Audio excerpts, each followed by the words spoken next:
네, 반갑습니다. 그리고 귀한 자리에 초대해 주셔서 네, 영광으로 생각하고요. 어, 지금 서 교수님께서 발표해 주신 귀한 글에 대해서 제가 특별히 말씀을 어떻게 드릴지 잘 모르겠지만, 네, 제가 저의 생각들을 잠깐 정리를 해서 교수님의 글이 갖고 있는 공헌과 또 제가 개인적으로 드리고 싶은 질문이나 제안 같은 것들을 좀 정리를 해 봤습니다. 시간이 제한되어 있기 때문에 제가 그냥 글을 이렇게 쭉 읽어 나가는 것으로 대신하도록 하겠습니다. 현재 한국 사회에서 기독교 우파, 교수님은 그 표현보다는 이제 한국 보수적 개신교이라는 표현을 많이 썼는데, 그걸 그냥 단순화시켜서 그냥 기독교 우파라고 할 때 이거는 단지 종교적 차원뿐만 아니라 어느덧 한국의 그 정치적 차원에서도 매우 뜨거운 감자이지요. 사실 기독교 우파라는 용어가 출현하기 전부터 한국 기독교는 보수와 진보의 신학적 정치적인 차이와 상관없이 한국의 정치와 대단히 긴밀히 연결되어 왔고요. 특별히 이제 보수적 기독교인들은 소위 권위주의적 우파 정권과 매우 긴밀한 관계를 유지해 왔었습니다. 그 결과 대다수의 기독교인들은 친미, 반공, 친자본이라고 하는 특정 이념과 그에 기반한 정권 내 굉장히 든든한 지지 세력으로 기능하며 존재해 왔던 게 사실입니다. 그런데 21세기와 더불어서 기독교 우파로 통칭되는 보수적 복음주의자들 혹은 근본주의자들이 그 어느 때보다 조직적이고 전투적인 방식으로 그 다음에 또 한기총, 뉴라이트, 그다음에 로컬 교회나 우파 정당 등과 다양한 형태로 연대하면서 대단히 역동적인 방식으로 그 한국의 중요한 정치 세력으로 부상해 와서 이제 활동하고 있는 중입니다. 그런데 문제는 탈냉전 시대를 맞이하고 그다음에 포스트 모던 문화가 한국 사회에 급속히 확산되면서 또 세계화가 부정할 수 없는 현실이 된 상황에서 기독교 우파의 구호와 행태는 종교적 정치적 차원에서 갈등의 원인이기도 하고 또 한국 사회의 중요한 비판의 대상이 되기도 했습니다. 이런 상황을 고려할 때 기독교 우파의 문제는 학자들의 진지한 연구의 대상이 될 수밖에 없고 또 마땅히 그래야만 한다고 생각합니다. 그런 관점에서 서 교수님의 오늘 발표는 시기적으로 매우 적절하고 또 저희들의 관심을 촉발하기에도 저는 충분한 가치가 있다고 판단을 했습니다.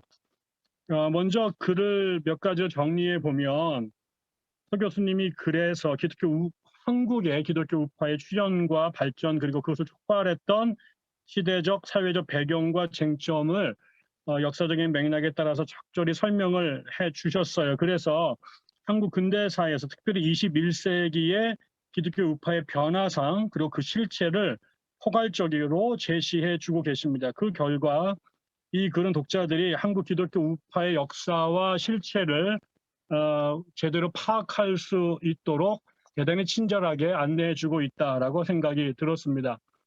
또한 서 교수님은 기독교 우파의 정치 참여를 자극할 뿐만 아니라 이 집단이 전투적으로 투쟁하고 있는 쟁점과 전쟁터를 종북 개의로 상징되는 냉전 패러다임과 문화 전쟁으로 정리해서 양자 사이의 모호한 혹은 불안한 줄타기로 그 특징을 이제 규정해 주셨습니다. 또 서 교수께서 이제 선행 연구 분석에서 적절하게 지적해 주셨듯이 기존의 다양한 학자들이 여러 영역에서 방법론과 관점을 달리하면서 이 주제를 연구해 오셨는데 그 주제가 굉장히 다양하다라고 하는 것들 우리가 그거를 이제 이렇게 논문 발표된 연구만으로도 이제 짐작할 수 있습니다. 그런데 그렇게 복잡하고 유동적인 쟁점들을 냉전과 문화 전쟁이라고 하는 두 축으로 정리해 주셔서 이 복잡하고 난해한 쟁점과 주장의 미로 속에서 우리가 길을 잃지 않도록 잘 인도해 주셨다고 생각합니다. 이 부분도 저는 서 교수님의 그 학자적 통찰이 돋보이는 부분이라고 느꼈습니다. 또 세 번째, 서 교수님은 한국 기독교 우파의 아젠다의 설정과 운동의 동력, 그리고 정체성과 정당성 확보를 국내의 정치적 변동뿐만 아니라 국외의 정치적 문화적 변동과 함께 연결하여 설명해 주셨습니다. 그래서 뭐 예를 든다면 미국과 러시아의 상황이라든가 미국 외교관과 한기총의 관계라든가 또 미국 대선과 네오콘의 영향 혹은 유럽의 테러와 유엔의 입장이 한국의 보수 기독교인들에게 어떤 영향을 끼쳤는지를 잘 추적해 주셔서 독자들이 이 주제를 보다 네, 우리가 거시적이고 포괄적으로 이해할 수 있도록 도와주셨다고 생각합니다. 또 이제 서 교수님은 이제 시대와 상황의 변화에 따른 기독교 우파 내의 분화와 변화도 잘 주목해 주셨어요. 그래서 기독교 우파가 하나의 고정된 실체나 과거의 역사적 기록이 아니라 역사 속에서 끊임없이 나름대로 진화하면서 생존해온 생명체임을 인식하시고, 그래서 또 구성원들의 배경, 또 입장 속에서 유사점과 동시에 차이점도 공존하고 있는 것을 잘 짚어주셨죠. 그래서 외부 상황이 바뀌고 그다음에 그 보수 기독교 내부의 역학 관계가 변할 때마다 이들의 모습이 함께 변동할 수밖에 없었는데, 사실 기존의 연구가들은 이제 이런 변동까지, 그다음 복합한 역학 구조까지 치밀하게 들여다보지 못한 것 같은 인상을 저도 받았었는데, 이제 서 교수님은 이제 한기총의 분열을 주목하면서 기독교 우파 안에서도 시기별로 쟁점별로 어떻게 그 내적으로 분화되어져 왔는지를 잘 연구해 주셔서 이거는 또 이 분야 연구에 진일보한 측면이 있다고 생각이 듭니다.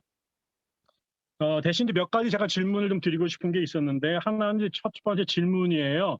제목과 관련된 문제인데, 제목이 현대 한국 사회에서의 기독교와 정치 참여인데, 이 주제가 기독교라는 범위가 대단히 복잡하잖아요. 그래서 아까도 말씀을 드린 것처럼 책 안에서도 이제 서 교수님께서 말씀하셨는데, 거기엔 에큐메니칼 진영도 있고 가톨릭도 있고, 그다음에 보수 기독교 안에서도 보다 진화된 진보적 복음주의자 그룹들로 분화되어 있는데, 이런 내부에 대한 구분 없이, 사실 내용을 보면 이제 보수 기독교 이야기를 주로 하고 계시기 때문에 조금 더 이 개념을 좀 명확하게 규정하셔서 명명하시는 게 내용과 타이틀 간의 일치성이 있지 않을까, 이런 생각이 들어서 제안을 드려보고요.